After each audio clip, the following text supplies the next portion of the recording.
продолжуваме со изучување на книгата Дела на апостолите и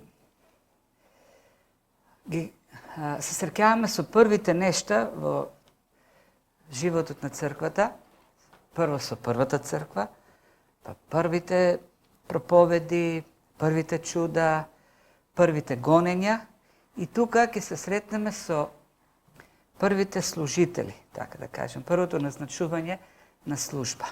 И тие се 7 на број. Бројот 7, знаете, во Библијата има посебно значење, тоа е број на совршенство, на комплетност, на завршеност, довршеност. А веројатно поради таа причина и воопшто бројот 7 уште од древноста некако добива посебно значење. Например, кога луѓето погледнале, кога почнале се интересираат од звездите, забележале едно од првите соцзвездија, може би тејки се така најасно светат, 7 сестри или плејадите. Потоа, кога почнале да бројат големи дела на човечките раце, стигнале пак до бројот 7, тоа е 7 древни светски чуда. Рим бил изграден на 7 ридови, а пак во митологијата, во легендите на Рим, исто така присуства бројот 7, преку најмногу преку она приказна за 7 смели луѓе кои се бореле против Теба, пред 7 порти и така натаму. И во останатите митологии, па и во нашите приказни, народни песни присуства бројот 7. И овдека, овие луѓе кои се избрани да служат во првата црква се 7 на број. И тоа што е интересно овдека да кажеме, ќе кажем малку повеќе за таа служба, наречени се 7 ѓакони, иако никаде во текстот тие не се нарекуваат како ѓакони, меѓутоа за нивното служење, за она што треба да го прават, се употреба зборот ѓаконство или ѓаконосување. Како и да е, интересно е дека стануваат познати, нели, како ѓакони, бидејќи тоа е суштината на нивната служба, ѓаконство или слугување. И таа служба започнува во црквата пред да ги видиме останатите служби, например, пред да се спомнуваат епископи, презвитери, имаме назначување на ѓакони, тоест на служители во црква, слуги во црквата. Една личност посебно се издвојува овдека за случката која доведува до изборот на 7 ѓакони, нивниот избор и така натаму, опишувањето, нивните описи и имињата е само во 6 стиха, остатокот, втората половина од главата и целата 7 глава понатаму е посветена на една личност, на Стефан. Потоа 8 глава е посветена на една друга личност која повторно тој список, Филип, благовестителот, што значи дека овој текст или овој настан, случката со трпезите, со незадоволството на еленизираните евреи, Лука го вметнува овдека првенствено за да не представи како еден мост кон службата на Стефан и Филип, ќе не запознае со една синагога во Ерусалим и во непосредна врска со тие двајца луѓе, таа синагога и уште една трета личност, еден млад фарисеј, Савле. Така да, ќе видиме од овој момент натаму, преку запознавањето или вклучувањето на тој настан со кујните, со трпезите и така натаму, Лука всушност го користи тоа како мост, да го сврти нашето внимание кон личности, тројца личности, кои понатаму ќе ја определат историјата на црквата, историјата на развитокот, на ширењето на Евангелието и основањето на цркви. И од тука натаму, тие имиња ќе се слушаат повеќе отколку имињата на апостолите. Се разбере најмногу името на Савле или Павле. Така да, во овој дел од делата, од книгата Дела на апостолите, Стефан е клучната, главната личност, која дури ги става во втор план и Петар и останатите апостоли. Така да, овој текст Лука не ни го дава, ќе збориме малку повеќе понатаму, за одовде да извлечеме принципи како треба да се организира црквата, како да се избираат старешни, служители, така натаму. Овој текст е само за да не префрли, да не пренасочи, да го префокусира, да ги настаните или развитието на црквата кон некои други личности. И затоа не случајно, двајца од тој список, понатаму, ќе бидат носители на службите во следните глави. Но ајде да видиме прво како се стига, кои се околностите кои водат до изборот на овие служители, важни служители. Има една појава на црковна гонгусмонија. И јас го ставив тој наслов како најава, нели, за днешната проповед на Фејсбук, на црковната страница.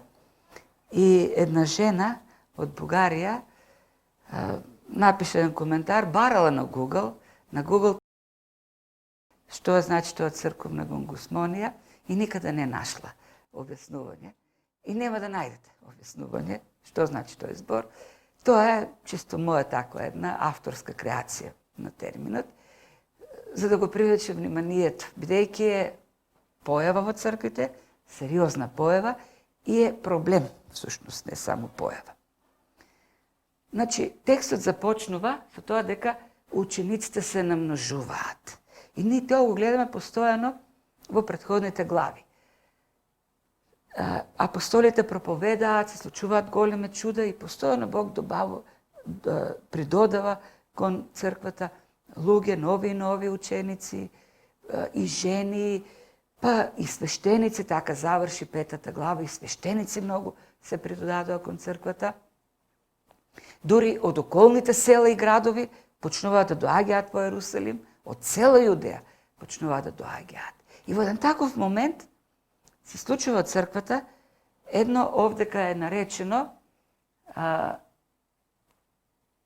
буна, побунија, пишува дека се побунија елинизираните евреи, меѓутоа оригиналниот збор е гонгосмос, кој е ономопатејски збор.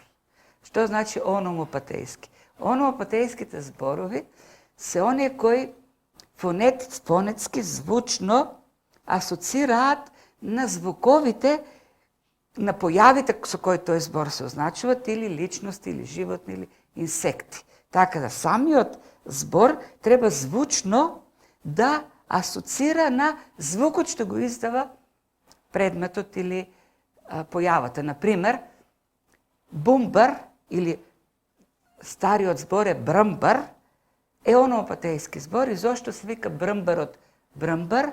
Зошто прави брм? Зошто брмчи? Тоа е ономопатејски збор. Има многу други такви, нели? Например, викаме тракатанци. Зошто викаме тракатанци? Зашто тракат, издават звук трак прават.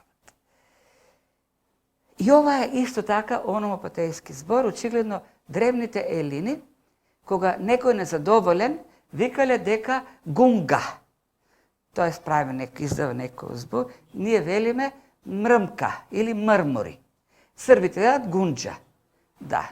Гунџала, мрморковци, мрморени.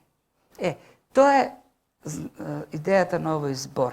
Дека почнале во црквата во Ерусалим некои луѓе, тоест елинизираните евреи, да мрморат, да мрмкаат, да изразуваат незадоволство.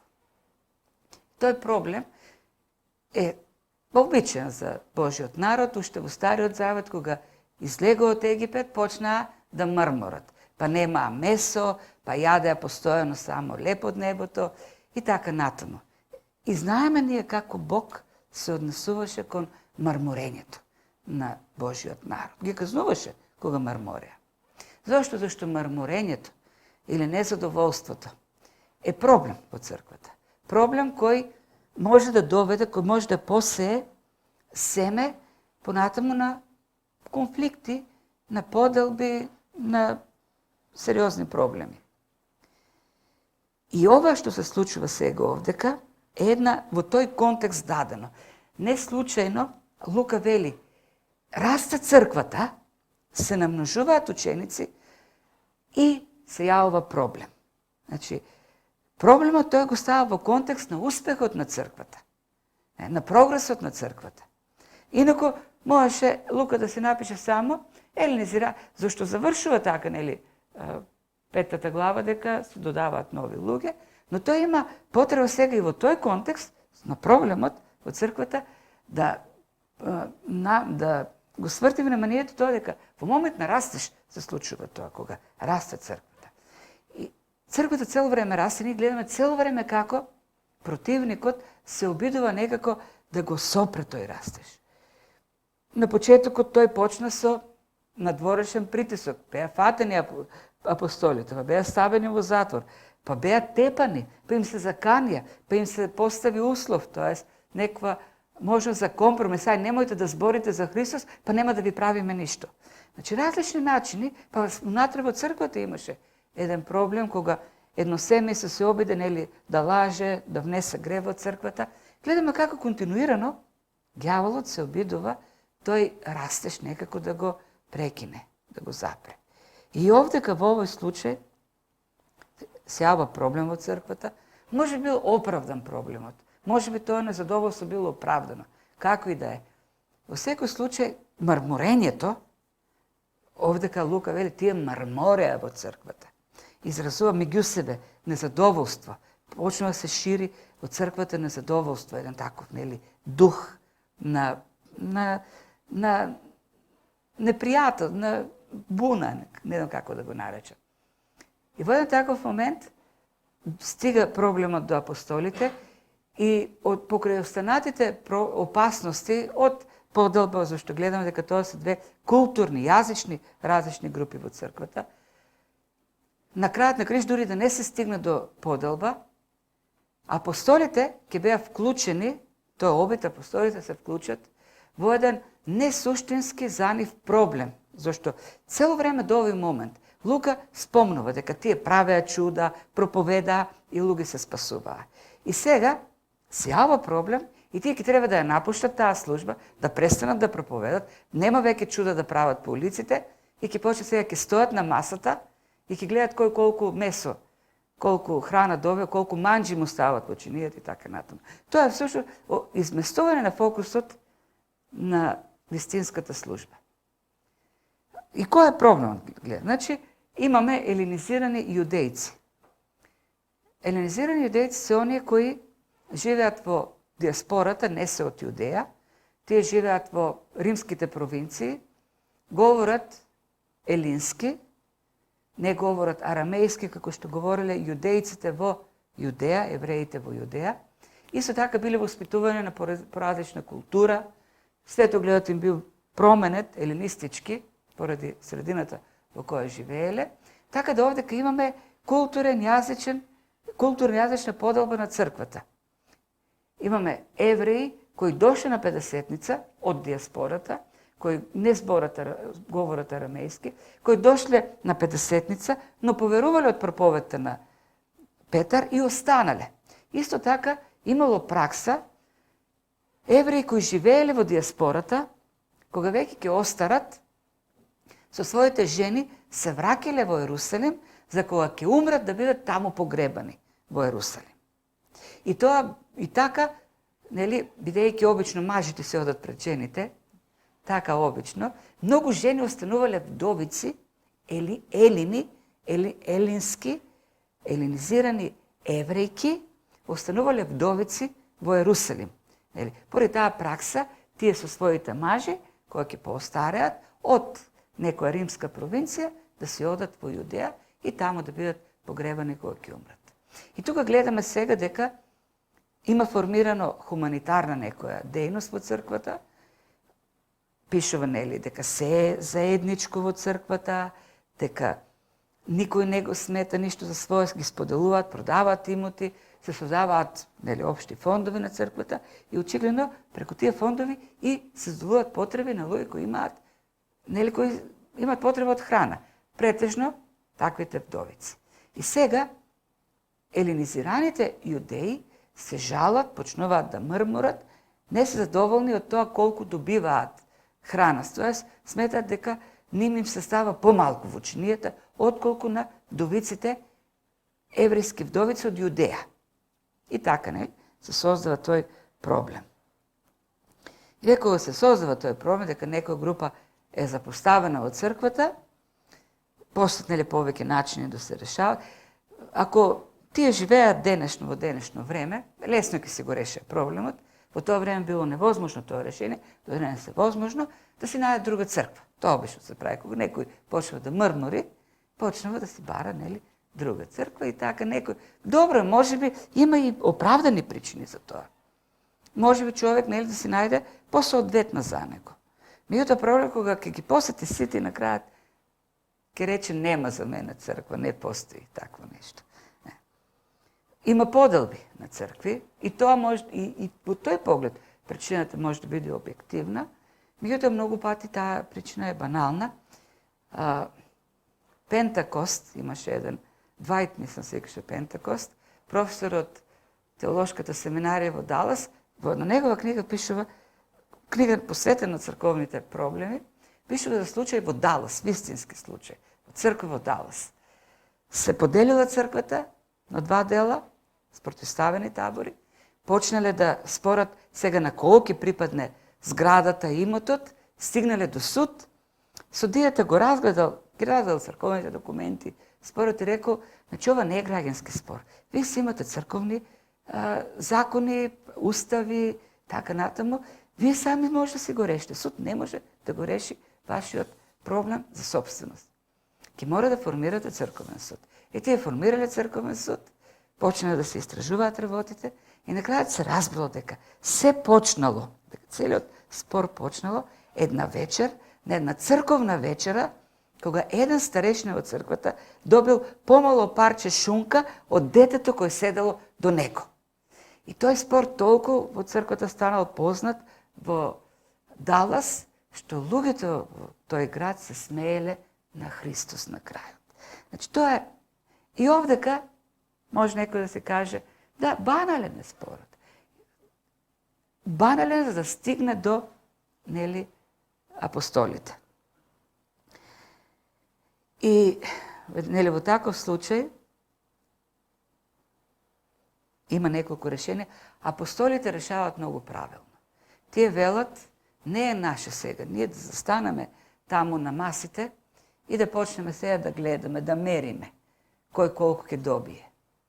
Да ги броиме, ќе кажав, черпаците, како се вика. Црпалките. Црпалките, кој колку му стават во чинија. Не, ние имаме наша работа. Нашата работа е Словото и тој ќе употреби збор диаконија за Словото, исто така, малку понатаму. Хајде да видиме како, кој е решението кој го наоѓа ова. Петар и апостолите. Тогаш 12 вели, го свика целото мноштво ученици и сега тука ми е чудно. Во градот има повеќе од 10.000 луѓе.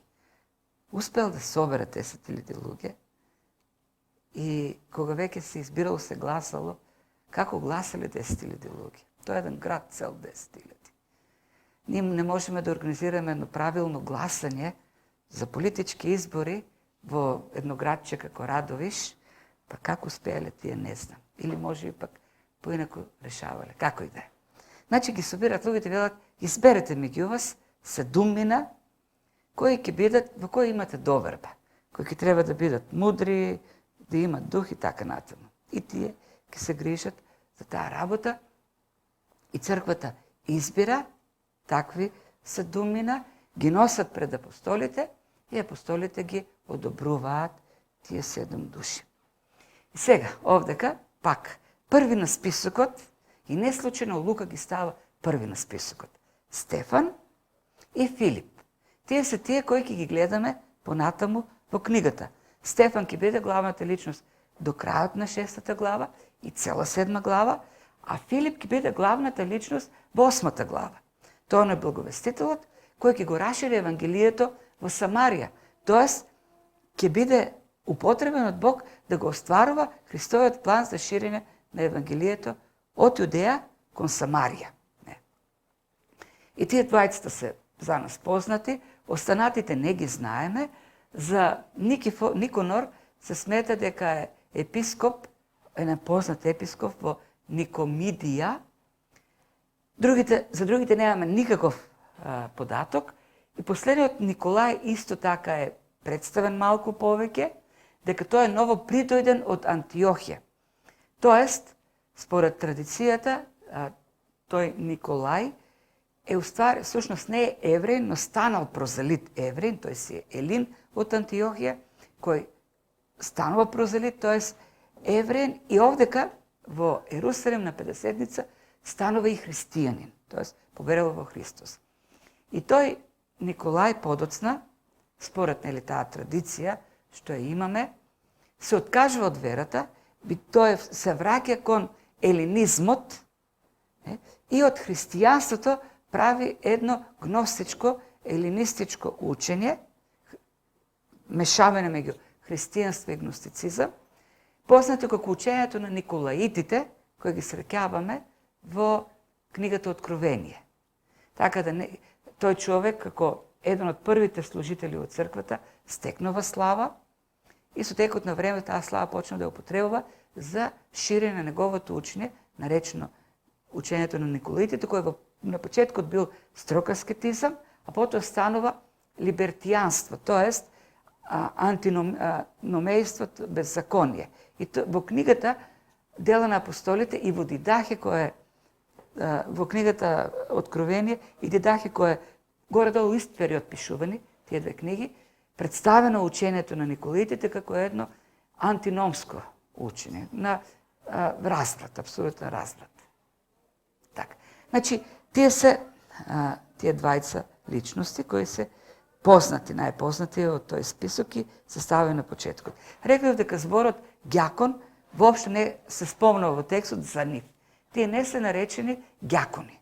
Меѓутоа, зборот ѓаконија и ѓаконио, тоест именка ѓаконија, како општа служба, и глаголот, нели, ѓаконио, ѓаконио, се среќава во текстот. Например, во првиот стих, кога е објаснат проблемот, представен проблемот, зборот пригледувани во нашиот текст е зборот, глаголната форма на ѓакон, тоест не биле служени. Тоа е зборот во оригиналот. Ѓаконио е зборот. Потоа, во вториот стих, кога ги собира Петар, им вели на учениците, не е добро да го ставаме словото и да послужуваме, и овдека повторно е зборот ѓаконија, употребен. И понатаму, сега, Петар, кога продолжи од 4 стих, вели, цело ќе ги посветиме на молитвата и на службата на словото, и овдека повторно зборот ѓаконија. Тоест, сега зборот ѓаконија и глаголот од тој збор уствари означува слугување. И тој збор се употребува за робовите или за слугите кои служат во домакинството. Значи, во древноста сите работници се робови.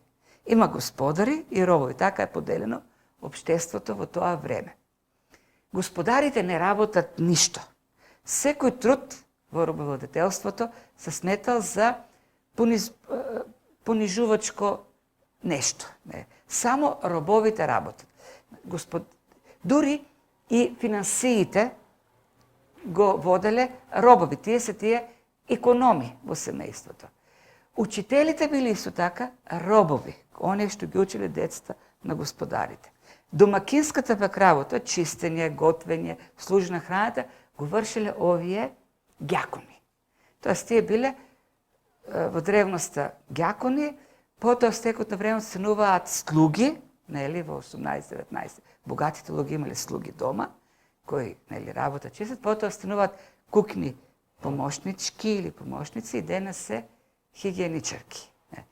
Тоа е некако така. Така да, таа служба која е поврзана околу така домакинството, трпезата.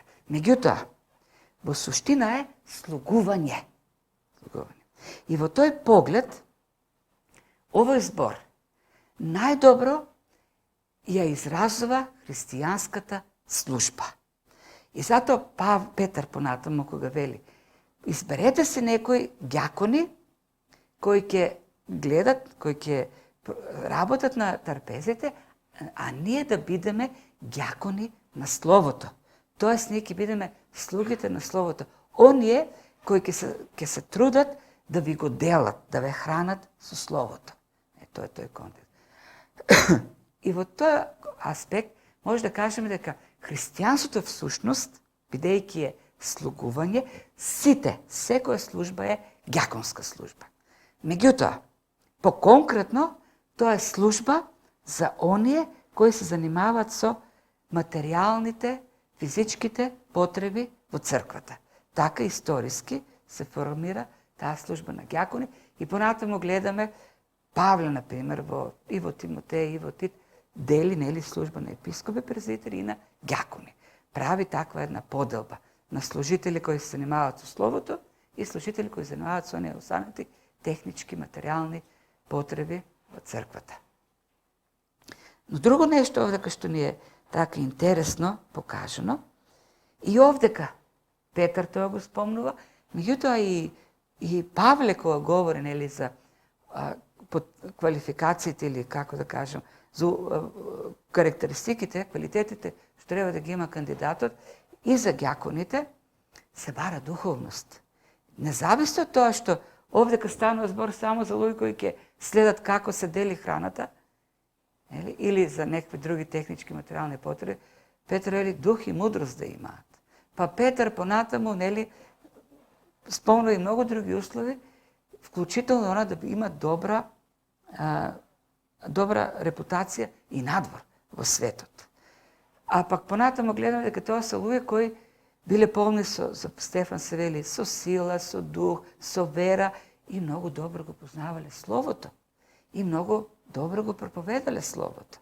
Така да, тоа што некој ќе се занимава со служба која не е врзана со амвон или проповедање, не значи дека не се бараат духовните квалитети. Во Божјото тело секој треба да ги задоволува високите стандарди на духовност. Високи стандарди на духовна посветеност. Луѓе на Словото, молитвата, верата, луѓе кои се отворени за духот, да работат во духот, понизни пред Бог, зависни од Него, преку Неговите благодатни средства, а не со својата мудрост и со своите сили. И кога црквата ги избира тие луѓе, тие се поставени пред апостолите, донесени се пред апостолите и апостолите ги ракополагаат. Што значи тоа? И од тука натаму ја гледаме таа пракса. И во Стариот Завет присутна, но апостолите наследуваат и ракополагаат. И во никој случај тоа не значи давање на некаква специјална сила, пренесување на некаква специјална моќ. Во Стариот Завет ракополагањето символично го покажуваше Божјото одобрување на таа личност, идентификување, например, на денот на умилостивението, првосвештеникот, како представник, репрезент на општеството, еврејското општество, полагаше раце над оној овен кој што требаш да биде жртван за гревот на народот. И така, всушност, го поистоветуваш, себе си се поистоветуваше со тој овен своите гревови, преку кого пак беа поистоветени гревовите на целиот народ. Има едно поистоветување, идентификација. Или со тоа ракополагање апостолите всушност покажуваа пред сите дека има Божјо одобрување во таа служба и дека тие се едно веќе. Идентификување во службата. Ние сме едно во Божјата служба. И пак ќе кажам, не треба овдека. Книгата Дела на апостолите да представува во општи црти, генерално, модел за црквата. Ние треба да се доближуваме до раната црква. Меѓутоа, таа книга не ни дава рецепт, не ни дава правилно за тоа како треба да организираме црквата. како треба да биде организирана структурата на црквата, хиерархијата и така, како треба да избираме служители. Од тука, например, има цркви кои велат старешините во црква треба да бидат 7 секогаш, нели? И треба да ги избира целото собрание. Во ред. И од каде тоа е овдека? Гледаме, така направи апостолите. Прво, ова не се старешни во црквата. Не се старешни во црквата. Ова се луѓе кои треба во конкретен момент да задоволат една конкретна потреба. Број треба да се ограничи на некаков број. Сметале дали според потребите или заради бројот 7 решили да биде број 7. Меѓутоа, треба да има пред дека тие избираат од 10.000 луѓе 7 души. И сега, например, јас бев во таква црква порано, во која според правилникот требаше да има 7 старешини, иако во црквата имаше 15 души, пола требаше да бидат старешини. 7 старешини мораше да има и да ги избира собранието тие 7 старешини. Од каде? Така беше во Дела апостолите 6 глава. Пак јас ќе го поставам прашањето. Како успеле да организираат во црква која има 10.000, така барем пишува, да изберат како да бидат сите вклучени, како биле сите вклучени во изборот, како гласале, како стигнале до консензус за тие 7 души. И на крајот на краиштата, пак ќе кажам, тие бираат од едно огромно мноштво 7 души. Сакам да кажам дека овој текст не ни е даден како упатство како треба и колку треба како да се организира црквата, кој треба да учествува и така натаму. Може црквата, не велам дека не може да биде организирана така, но не треба да бараме од овој текст. Ова ги руши правилата на екзегезата. Ако кажеме, овој текст нас не дава еден принцип кој треба ние да го преминуваме сега насекаде во организацијата на црквата. Не е така. Овој текст е даден. За да видиме како се справи црквата со проблемот, многу вешто, и како понатаму црквата продолжува да расте. И така словот, гледате како започнува текстот. Кога се придодаваа нови ученици, се јави проблем. Апостолите беа мудри, тие не паднаа во таа стапица, нели? Да се зафатат со гасењето на пожарот. Значи, тоа е едно голем проблем во црквите. Кога има проблеми, пасторот треба да ги решава проблемите. И старешините, пасторите се претвараат во едни пожарникари. Само гасат проблеми, пожари во црквата. И ѓавол тоа го сака. И тој ќе созда и нови, за да ги ангажира во гасенето на пожарите, а не да се занимаваат со она што треба да се занимаваат, со словото и молитвата. И затоа Петар рече, не. Ке најдеме начин за тоа. Изберете си луѓе на кои ви се доверувате. Гледате овде дека сите 7 души се елини, евреи елини. Според имињата. Нема нито едно еврејско име овдека. Кој е компромисот? Всушност, луѓето кои надгледуваат на трпезата се елини евреи.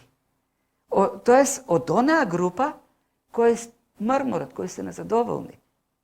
И целото општество согласно во ред ќе ставиме надгледувачи елини, кои ќе бидат објективни, секако дека елините нема да работат против добиците елини. Гледаме како се тоа мудро е решено и откако е решено, како завршува текстот. И така Словото Божо се ширеше и бројот на учениците се зголемуваше и мноштво свештеници се покори на верата. Како што завршува 5 глава. Продолжуваат свештеници да се додаваат кон верата. Тоа е идејата на овој настан.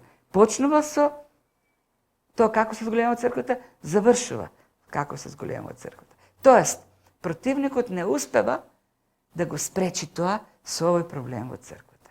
Апостолите мудро си го решија тој проблем и продолжува да расте. И од тука сега, во 7 стих, продолжува, се префрлува кон Стефан, кој е првиот во списокот на тие 7 ѓакони. И Стефан исполнет со вера и сила правеше големи чудеса и знаци меѓу луѓето. За него прво знаеме, има еден општ услов за сите 7, дека треба да бидат полни со дух и мудрост. Значи тоа е, знаеме дека е полн со дух. И сега се додава дека исто така е полн со вера и сила. Од понатамо може да видиме дека тој го познава добро и Словото, го проповеда Словото и тој има резултат во неговиот живот. Многу чудеса и знаци правеше меѓу луѓето. И за тука, за прв пат ние гледаме таква фраза или таква служба на чуда и знаци на некој што не е од апостолите. До овој момент пишуваше дека апостолите правеа многу знаци и чуда и секогаш до тој момент тој опис беше врзан со нивното проповедање. Тие го проповедаа Словото, многу знаци и чуда случуваше. Тоа Слово што тие го проповедаа се потврдуваше дека е Христово Слово, дека учењето за воскреснатиот и вознесениот Христос е вистинско, преку Божјата сила се потврдуваше. И сега ние гледаме дека тоа се препишува или се става во контекстот на Стефан. И не случајно. Не случајно. Од тука натаму ние гледаме дека таа служба на проповедање, таа служба на ширење на Евангелието се изместува. Не дека апостолите не продолжуваат, но тие се остануваат во Ерусалим. Ке видиме од 8 глава, ке се распрасне црквата. Тие елинизирани евреи ке се заминат од Ерусалим. Таму ке останат јудејските евреи. И Словото ќе го шират елинизираните евреи. Првиот во тој, да кажеме, преседан, апостолски преседан, е Стефан. И Стефан го гледаме, и тука сега Лука не случајно, пак ништо не е случајно, тој многу внимателно го дава. Лука е добар историчар, со фактографија. Додава и уште еден факт, не запознава со една синагога во Ерусалим, наречена синагогата на елинизираните евреи. И тоа ги опишува всушност кои ја посетува таа синагога. Либертините, киринејците, александриците и они од Киликија и Азија. Тие почнуваат да се препираат со Стефан. Стефан е исто така елинизиран евреј. И Стефан ја посетува таа синагога. Таму каде што се говори на хеленистички јазик, нема да кажам грчки. Во тоа време не постоел грчки јазик. Има хеленистички јазик. Тој проповеда таму во таа синагога. Либертините се евреи кои стануваат робови на римјаните 63 година кога Јудеја е окупирана од Рим, и станува дел од Римската империја. И римските војници имале навика да пленат робови. И така пленати евреи и робови, кои ги носат со себе во Рим или во други места во империјата, со текот на времето тие или некои нивните потомци добиваат слобода. Тоа било можно во Римската империја. И кога ќе добијат слобода, многу од нив се враќале во Јудеја, во Ерусалим. Меѓутоа тие се веќе елинизирани. И тие се одат во синагогата на елинизираните јудеи. Затоа ги нарекуваат, и таа нарекувале, бидејќи веројатно биле најмногу, најбројни, ја нарекуваат синагога на либертините. Меѓутоа спомнете дека таму оделе и киринејци, александрици и од многуте провинции римски, спомната е Киликија и Азија. Знаете која е Киликија? Главниот град на Киликија е Тарс, а од Тарс киликијски е Савле или Павле. Во таа синагога оди и Савле, фарисеот Савле. Значи, Стефан е проповедник, тој го проповеда Словото за Христос таму, во таа синагога. И затоа од таа синагога започнува тој процес против него. Не знаеме што точно проповедал, не ни е кажано овде кај текстот. Во 7 глава гледаме што ќе им каже на јудеите. на судскиот процес. Меѓутоа, од обвиненијата, што се подигнате против него, може да видиме дека, значи, прво пише дека тој човек хули на ова свето место и на законот, на храмот хули, и на законот. Очигледно, Стефан рекол, Христос умре на крстот. И со тоа сега ние се спасуваме по благодат. Законот со неговите одредби не спасува. Законот со одредбите се и заврши својата улога. Не доведе до Христос и сега спасението е по благодат. А за храмот, против храмот, секако дека тој не вели дека треба да се разруши храмот, нели, го слушаме како зборува дека ќе го разруши ова место, не. Сега има црква. Дојде духот на Педесетница. И во духот ние можеме да се поклонуваме како тело Христово насекаде, во дух и вистина. Не е неопходно да дојдеме во храмот, да пренесеме жртва, за да имаме средба со Господ. Ние можеме секаде, на секое место, да се среќаваме со Бог. И затоа, нели, во тој поглед, и против Мојсеја говореше, и така натаму. Јасно е која е неговата проповед. Спасението е по благодат. Ние сега, како тело Христово, во Светиот Дух, во еден неракотворен храм, не овој ракотворен, туку во еден духовен храм, кој го сочинуваме сите кои го имаме, Светиот Дух, сега се поклонуваме. И на таква проповед, во таа синагога, тие се креваат против него. И велат, еве, овој хули против Бог.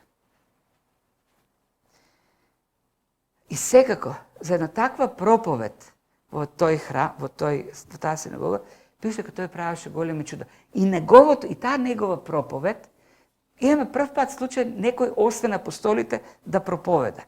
Го гледаме Стефан како проповедник. Во таа проповед, и таа негова проповед во тој контекст е подкрепено со знаци и со чуда. Се гледа да се потврди пред тие луѓе кои го отфрлаат Христос дека тоа слово за Христос е Божјо слово. И еден јасен знак на крај лицето на ангел, ќе кажем и за тоа. Значи, тоа е полн со дух, пише дека е полн со дух, тоест отворене за свет, да действува Светиот Дух во него. Го познава словото, има вера, има сила. И противниците не можат да се спротивстават. Нема. И кога не може да се спротивстават нормално, кога на Божиот човек не може да се спротивстват на вистината, почнуваат да хулат, да го омалважуваат, т.е. почнуваат да го клеветат со лажни и почнуваат да измислуваат, мотивираат луѓе да покренат обвинение во Синедрионот пред највисокиот суд еврејски во Ерусалим. И тоа е сегош така. Не треба да се чудиме, кога го говориме словото, вистината, да не се спротивставуваат во немање на аргументи, да почнат да говорат клевети против нас, единствениот начин да се спасиме против тоа, од таа опасност, единствениот начин е да го разводиме, т.е. направиме компромис со Евангелието. И Стефан не прави во таа средина, го говори и наспроти него се јавува таа опозиција. Се организира суд во Синедрионот, овдека се повторува судењето на Исус пак. Судењето на Исус, на апостолите, и сега гледаме Стефан, на истиот тој суд во Синедрионот. Во 5 глава беа таму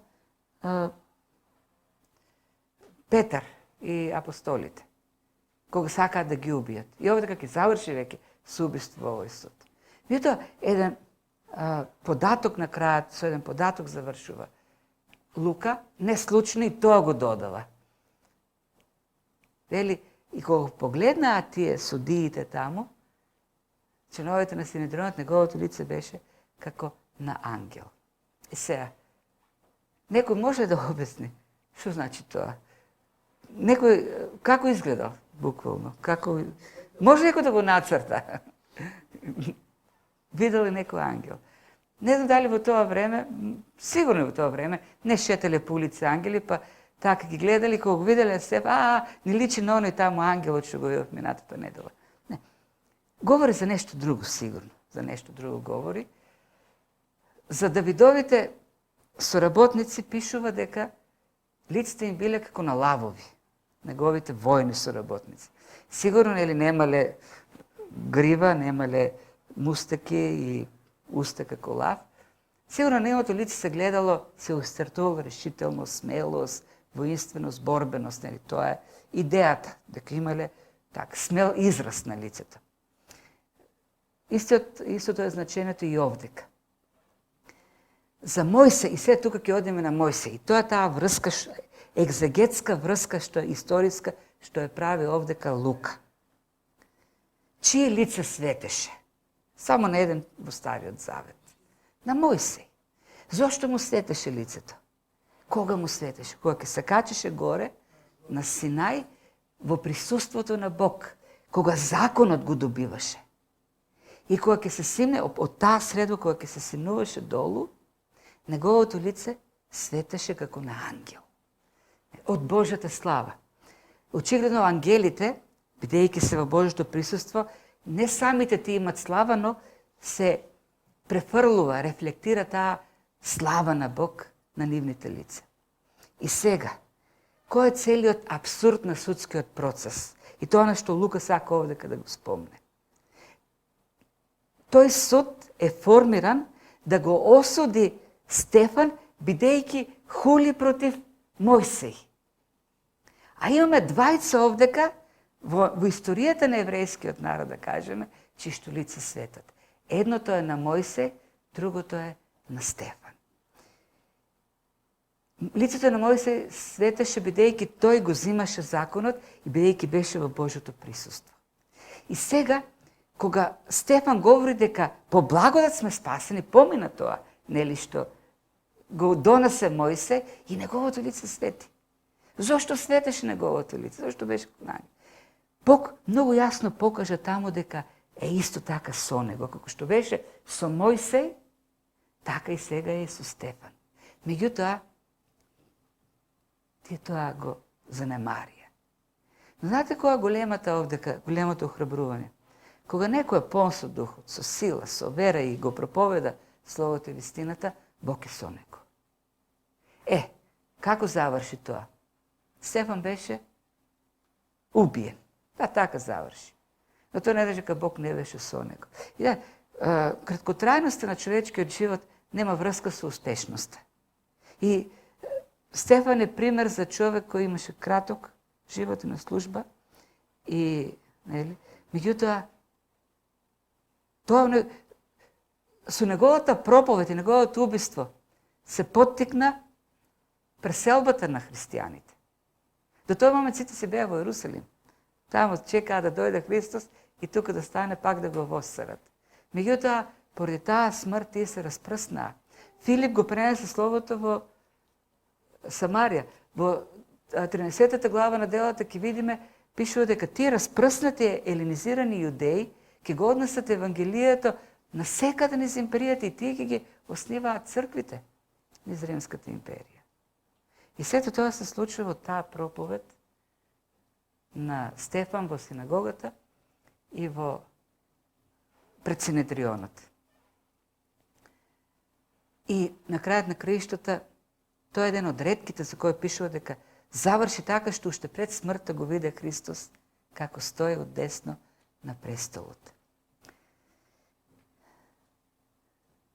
Во заклучок, сите сме повикани да бидеме ѓакони, т.е. слуги.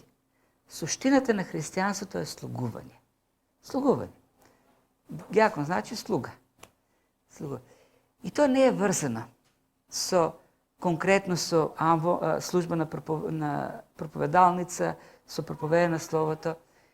Носењето на товарите на другиот, слугувањето на другиот е на различни начини. Родителот слугува на своите деца. Мажот слугува на жената, жената слугува на мажот. Братот слугува на сестрата и во црква. На работа слугуваме на другите луѓе. Таму каде што сме на факултет, на училиште, треба да слугуваме на другите, да ги носиме товарите. А за тоа треба да имаме, потреби има постојано за слугување. Слугување кога се мете овде, кога се чисти WC-то за потребите на Божите луѓе. Има потреби во секоја црква, на секаде има потреби. Треба да ги отвараме очите, Бог да не ги отвара очите и да ни дава копнеш во срцето. И тоа не доаѓа по автоматизам. Не. ние, иако спасени, иако нови созданија, се уште го носиме стариот човек и себичноста. Најголемиот непријател на слугувањето е егото. Зашто егото гледа на себе, на своите потреби, не на потребите на другиот. Егото гледа кога нашите потреби не се задоволени. Ако не ги задоволуваме потребите на другите, то не го гледаме така јасно.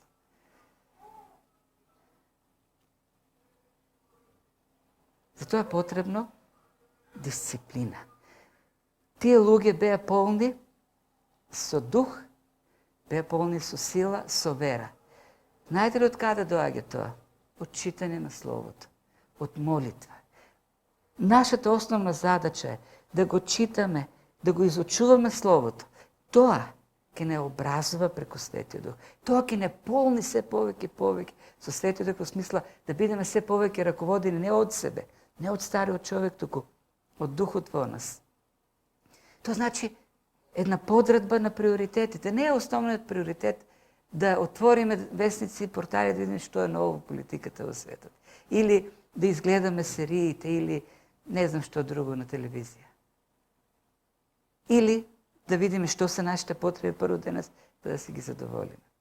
Ако не се посветиме на такво дисциплинирање, нема да бидеме полни со духот, со сила, со вера и ќе гледаме и ќе останеме марморковци. Марморковци. И знаете ли што ме разочарува? И затоа и се поретко се отварам да видам Фейсбук. Христијани, тоа кај христијаните го гледам најмногу.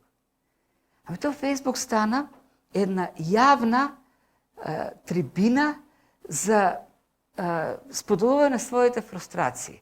Па, еве, ме разочара, толку многу се доверував, толку многу ги сакав, еве како ме разочара овој, како ме разочара оној. Па, дури е поп-топ пастори измислуваат параболи за тоа како загубената овчичка најпосле дошла во црквата, ама забора да си ви случи, му се звонил телефонот и сите селе да го екзекутираат во црквата. Па тоа отишол во кафаната, разочаран, си порачал ракија, па му се истурила ракијата, истурил и келнерката му рекла, не се кирај, се случи, па дури каза, рекол, дај му уште една, не е страшно. И така изгледа дека кафаната е подобра од црквата, па ајде да одиме, црквите не ги бива, да одиме у кафаните. Не, значи, но знаете ли што, не сум видел нито еден на Фейсбук да мрмори заради себе и да каже, јас колку луѓе разочарав. Јас колку луѓе не им ги задоволив потребите. Само среќаваме како на него не му били задоволени потребите. Нему, тој е разочаран. Ами, нема ли разочарани од тебе? Никаде. Ти сите си ги задоволил во животот. Не баре ти си Бог. Тоа говори за едно ниво на духовност, во кој што нема полнота на духот, нема сила, нема слово, кој говори за една непосветеност на словото. Ние сме сите ѓакони. Ѓакони кои треба да се стремат да постигат високи стандарди, зашто така ги постигат високите стандарди и за служба, и посветеност во службата. И Господ нека во таа насока не гради, не мотивира. Тој е тој кој го прави тоа во нас и да прогледаме, и да посакаме, и да го правиме. Господ да не благослови сите. На крајот може малку бев така потемпераментен, но сериозни се проблемите. Црковното марморење не е угодно нему. Тој во Стариот Завет, каде што радикално се справуваше со нештата, и со тие работи радикално се справуваше. Што покаже дека воопшто не го сака тоа нешто. Дури да е праведно, со правилни мотиви, Бог не го сака марморењето. Бог повеќе сака да ги гледаме потребите на другите.